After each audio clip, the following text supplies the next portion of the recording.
Friends, अब हम कविता का अर्थ समझ लेते हैं।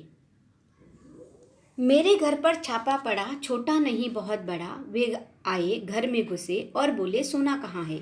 मैंने कहा, मेरी आंखों में है, कई रात से नहीं सोया हूँ। वे रोश में आकर बोले, स्वर्ण दो स्वर्ण। मैंने जोश में आकर कहा, सुवर्ण मैंने अपने काव्य में बिखेरे हैं, कैसे दे दूँ? कवि इन पंक्तियों के जरिए बताने की कोशिश करते हैं कि एक दिन आयकर विभाग वालों ने, इनकम टैक्स वालों ने उनके घर पर छापा मारा। छापा भी कोई छोटा मोटा नहीं था, बहुत बड़ा था। और घर में आते ही पूछने लगे, बताओ सोना कहाँ रखा है? कवि ने व्यंग्यात्मक रूप से जवाब देते हुए बोले, सोना वह तो मेरे आंखों में है, बहुत दिन से मैं सोया नहीं हूँ। उनके इस जवाब से आयकर विभाग वालों को गुस्सा आया और उन्होंने गुस्से में कहा, हमें सुवर्ण चाहिए, सुवर्ण। स्वर्ण अर्थात अच्छे अक्षर। इससे जोड़ते हुए कवि कहते हैं, सुवर्ण तो मेरे कविताओं में बिखरे हैं और वे उस सुवर्ण को किसी को भी नहीं दे सकती।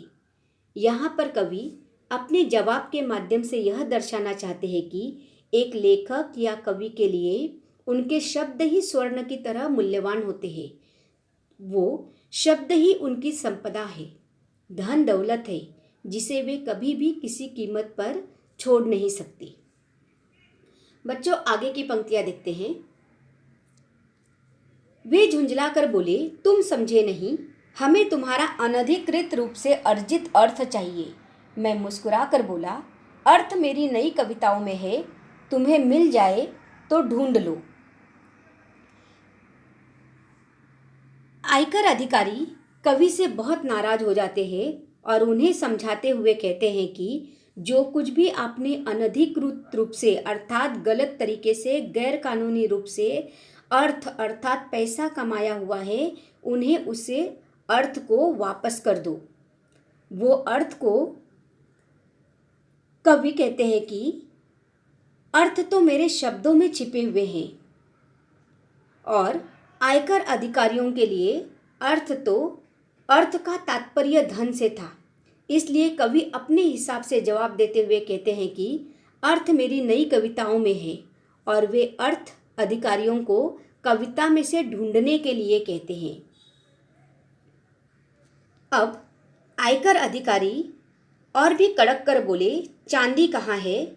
मैं भड़क कर बोला, मेरे बालों में आ रही है धीरे धीरे। वे उद्भ्रांत होकर बोले, यह बताओ तुम्हारे नोट कहाँ है? परीक्षा से 1 महीने पहले करूँगा तैयार।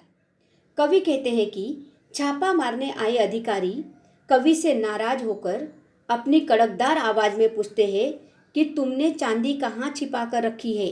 जो गलत तरीके से धन तुमने कमाया है, वो चांदी कहाँ छिपा कर रखी है? तो कवि ने उसी अंदाज में चांदी की अपनी बालों से तुलना करते हुए कहा कि वो तो मेरे बालों में आ रही है धीरे धीरे। कवि का ये अटपटा जवाब सुनकर अधिकारी पूछते हैं, अच्छा बताओ नोट कहाँ रखे हैं? तो कवि नोट अर्थात रुपए, नोट के संदर्भ में विद्यालय की होने वाली परीक्षा से जोड़कर वे नोट्स के बारे में कहते हुए कह रहे हैं कि परीक्षा के नोट तो वे परीक्षा से 1 महीना पहले ही तैयार करेंगी।